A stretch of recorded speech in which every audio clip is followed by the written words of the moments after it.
Hello friends, welcome back to our channel toppers target. I hope आप सब अच्छे होंगे और आप सबकी प्रिपरेशन अच्छे से चल रही होगी। तो एज वी ऑल नो, हम carbon and its compound chapter discuss कर रहे थे, जो कि हमने कुछ टॉपिक उसके प्रीवियस वीडियो में ऑलरेडी कवर कर लिया है। आज की इस वीडियो पे हम नया टॉपिक डिस्कस करने वाले हैं, that is allotropes of carbon. Video को स्टार्ट करने से पहले अगर आप चैनल पर नए हैं तो चैनल को सब्सक्राइब कर लें और वीडियो को लाइक करना ना भूलें। तो आज की वीडियो को शुरू करते हैं। तो सबसे पहले हम बात करेंगे एलोट्रॉप्स की। एलोट्रॉप्स क्या होते हैं? तो अगर मैं डेफिनेशन की बात करूं एलोट्रॉप्स की, तो that is different physical forms of different physical forms of same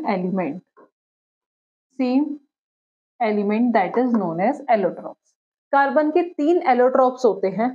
सबसे first that is diamond, generally जहां से क्वेश्चन पूछे जाते हैं।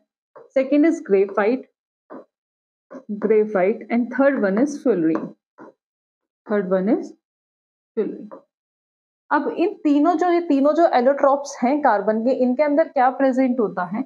इनके अंदर कार्बन प्रेजेंट होता है। तीनों के अंदर क्या प्रेजेंट होता है? Chemically carbon present.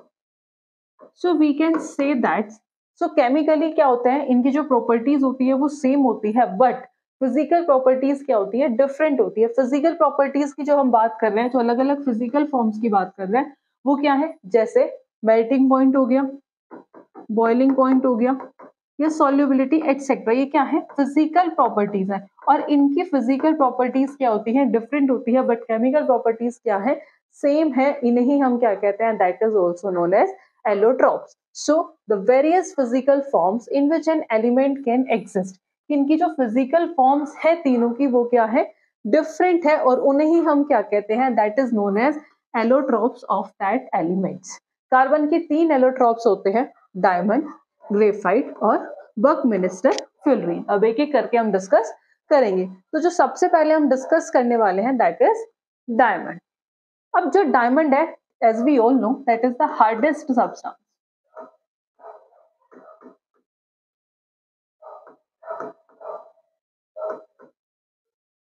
Diamond is the hardest substance, क्योंकि जो डायमंड में जो कार्बन, जो इनका अरेंजमेंट होता है, जो कार्बन है वो कितने कार्बन से अटैच्ड होता है? 4 कार्बन से।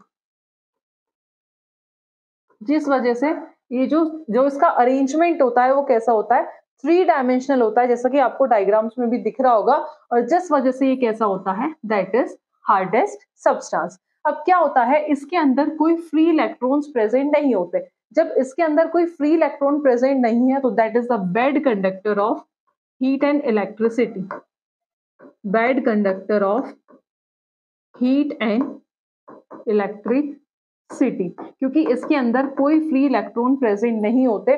दैट्स व्हाई डायमंड क्या है? Bad conductor of heat and electricity. तो डायमंड में क्या होता है? जो कार्बन एटम है वो किससे बॉन्डेड होता है?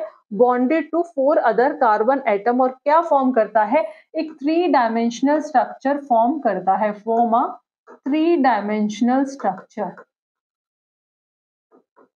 3-dimensional structure. So in diamond, each carbon atom is bonded to 4 other carbon atoms and forming a 3-dimensional structure. After that, the rigid structure of diamond, जो rigid structure होती है diamond की, वो क्या बनाती है? उसे एक हार्डेस्ट सब्सटेंस बनाती है, जिस वजह से हम क्या कहते हैं? डायमंड क्या है? That is also known as एक हार्डेस्ट सब्सटेंस है। ठीक है। It is a non conductor of electricity, जो इलेक्ट्रिसिटी कंडक्ट नहीं करता। क्यों नहीं करता? क्योंकि इसके पास कोई फ्री इलेक्ट्रॉन प्रेजेंट नहीं होते। No free electron in a diamond crystal, इसके अंदर कोई फ्री इलेक्ट्रॉन प्रेजेंट नहीं होते। आफ्टर दैट, नेक्स्ट जो मेन एलोट्रॉप है दैट इज ग्रेफाइट। अब हमने देखा था कि डायमंड के अंदर जो कार्बन एटम है वो किससे बॉन्डेड है? वो बॉन्डेड है 4 अदर कार्बन एटम से। बट ग्रेफाइट में क्या होता है? जो कार्बन एटम है वो बॉन्डेड होता है 3, एक हेक्सागोनल स्ट्रक्चर बनाता है, और ये बॉन्डेड होता है 3 अदर कार्बन एटम से। उसमें जो बॉन्डेड है that is 4 other carbon atom, और इसमें जो बॉन्डेड होता है ये बॉन्डेड होता है 3 और कार्बन एटम से। अब क्या होता है, इसमें एक फ्री इलेक्ट्रॉन प्रेजेंट होता है, जिसकी वजह से डायमंड क्या है, that is a good conductor of electricity. So in graphite each carbon atom is bonded to 3 other carbon atom. कि किससे अटैच्ड होता है, 3 और कार्बन एटम से, और क्या फॉर्म करता है, एक हेक्सागोनल रिंग फॉर्म करता है in the same plane giving a hexagonal array. जैसा कि आपको डायग्राम में दिख भी रहा होगा कि ये क्या है, कार्बन है, ये इससे अटैच्ड है, ये इससे और क्या फॉर्म कर रहा है, एक हेक्सागोनल रिंग फॉर्म कर रहा है. और ये जो एक दूसरे से क्या है, कहीं ना कहीं अटैच्ड है by intermolecular forces. So, graphite structure is formed by the hexagonal arrays being placed layer one above another. तो क्या होता है, एक लेयर के नीचे दूसरी लेयर होती है, दूसरी लेयर के नीचे तीसरी लेयर होती है, जिस वजह से जो ग्रेफाइट होता है वो कैसा होता है, smooth and slippery. So graphite is smooth and slippery. And जो मोस्ट इंपॉर्टेंट पॉइंट है कि graphite that is a good conductor of electricity, क्योंकि इसके अंदर क्या प्रेजेंट होते हैं, due to the presence of free electron. तो ये हमने देखा अभी डायमंड और ग्रेफाइट. उसके बाद जो नेक्स्ट एलोट्रोप आता है दैट इज फुलरीन. ये स्ट्रक्चर है किसकी, ग्रेफाइट की. आफ्टर दैट जो नेक्स्ट आता है दैट इज फुलरीन. नेक्स्ट आता है जो थर्ड एलोट्रोप होता है कार्बन का, दैट इज फुलरीन. फुलरीन क्या है, it is an allotrope of carbon जो कंटेन करता है क्लस्टर ऑफ 16 कार्बन एटम जो एक दूसरे से ज्वाइन होते हैं, जो एक स्फेरिकल मॉलिक्यूल्स फॉर्म करते हैं. तो फुलरीन कैसी होती है, that is a football like structure, that is a football like structure, या फिर कह सकते हैं कि बॉल लाइक स्ट्रक्चर, जिसे हम किस नाम से जानते हैं, that is known as fullerene, या फिर कह सकते हैं also known as buckminsterfullerene. तो इसमें जो कार्बन एटम होते हैं that is C60, that is also known as buckminsterfullerene. ठीक है, तो there are 60 carbon atoms in a molecules, की इनके अंदर कितने कार्बन एटम होते हैं, 60 कार्बन एटम्स होते हैं मॉलिक्यूल्स के ऑफ बकमिनिस्टर फुलरीन, जिसे हम कहते हैं, जिसका फॉर्मूला होता है C60. अब इसमें क्या होता है कि एक पेंटागन, जो एक पेंटागन होता है वो कितने हेक्सागोनल रिंग से अटैच्ड होता है, तो वो 6 हेक्सागोनल रिंग से अटैच्ड होता है. 6 हेक्सागोनल रिंग, कितना, सिर्फ एक पेंटागन. अगर हम बात करें C60, तो इस केस में कितने टोटल पेंटागन होते हैं, 12. कितने टोटल पेंटागन होते हैं, 12 पेंटागन. और ये कितने रिंग से अटैच्ड होते हैं, तो ये होते हैं 20 हेक्सागोनल रिंग्स.